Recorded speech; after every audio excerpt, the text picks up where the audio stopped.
ایسا آدمی کہ جس کی کمائی حرام کی ہے، کیا اس کے گھر سے کھانا کھایا جا سکتا ہے؟ یہ مسئلہ تھوڑا تفصیل طلب ہے، اس کو سمجھیں۔ ایک بندہ ایسا ہے کہ جس کی کمائی میں حرام بھی شامل ہے، حلال بھی شامل ہے، تو ایسے بندے کے گھر سے اگر کوئی بندہ کھانا کھانے جائے، وہ دعوت کرے، تو وہ دعوت قبول کر لینی چاہیے۔ اگر اس میں اس بندے کی اصلاح کا کوئی پہلو موجود ہے، بندے کو وہ دعوت رد نہیں کرنی چاہیے، اور یہ کھانا کھانے میں کوئی حرج نہیں ہے۔ امام بیہقی رحمۃ اللہ علیہ کی سنن الکبریٰ میں عبداللہ بن مسعود رضی اللہ تعالیٰ عنہ کا ایک واقعہ حسن سند کے ساتھ موجود ہے کہ ان سے کسی بندے نے آ کے پوچھا کہ میرا ایک پڑوسی ہے، اور وہ کہتا ہے کہ میرے خیال میں اس بندے کی جو کمائی ہے وہ خبیث ہے یا حرام ہے، تو وہ مجھے دعوت دیتا ہے۔ اور پھر بندے نے یہ بھی کہا کہ میرا دل یہ کرتا ہے کہ میں اس کی دعوت قبول کروں، اور اگر میں اس کی دعوت قبول نہیں کرتا تو مجھے تکلیف ہوتی ہے، تو میں کیا کروں؟ اب عبداللہ بن مسعود رضی اللہ تعالیٰ عنہ نے اس کو بندے کو کہا کہ ایتھی و عجیب ہو، کہ تو اس بندے کے پاس جا، اس کی دعوت بھی قبول کر، انما وزرہ علیہ، اس بندے نے جو حرام کمایا ہے تو اس کا بوجھ اس بندے کے اوپر ہے، تیرے اوپر کچھ نہیں ہے۔ لہذا یہ بات سمجھ آئی، اگر انسان کسی ایسے بندے کی دعوت کو قبول کر لیتا ہے تو بالکل صحیح ہے۔ اللہ کے رسول صلی اللہ علیہ وسلم نے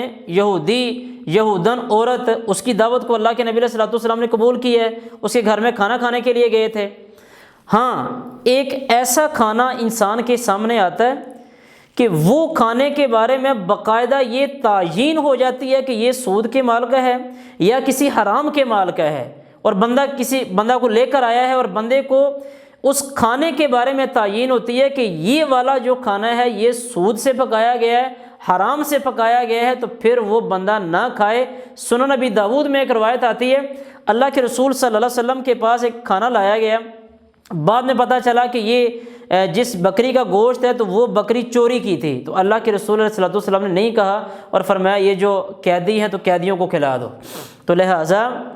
اگر کسی کھانے کے بارے میں یہ تعیین ہو جاتی ہے کہ یہ والا جو کھانا پکا ہے تو یہ حرام کے مال کا پکا ہوا ہے، اور اس میں بالکل 100% یقین ہو، تو پھر اس کھانے سے بچنا چاہیے، احتیاط کرنا چاہیے۔ لیکن اگر کوئی ایسا بندہ ہے کہ جس بندے کے مال میں حرام بھی موجود ہے، حلال بھی موجود ہے، اور وہ آپ کی اگر دعوت کرتا ہے، اس کے گھر میں جا کے اگر آپ کھانا کھا لیتے ہیں تو اس میں کوئی حرج نہیں۔ اس میں ایک اور بات مد نظر یہ رکھنی چاہیے، اگر آپ اس کی دعوت کو قبول نہیں کرتے اور پھر اس کی اصلاح کی امید ہے، یعنی آپ اس سے ناراضگی کا اظہار کرتے ہیں، اور آپ کی ناراضگی کی وجہ سے آپ یہ سمجھتے ہیں کہ شاید یہ بندہ اپنا حرام کام چھوڑ دے گا، تو پھر یہ کریں کہ پھر آپ اس سے ناراضگی کا اظہار بھی کریں تاکہ اس بندے کی آخرت سنورے اور وہ بندہ یہ حرام کا کاروبار چھوڑے۔ لیکن اگر آپ کے جانے میں فائدہ ہے، اس کی اصلاح ہو سکتی ہے، تو پھر اس کے گھر میں جانا اور وہاں سے کھانا کھانا، اس میں کوئی حرج نہیں انشاءاللہ تعالی۔ واللہ تعالی اعلم بالصواب۔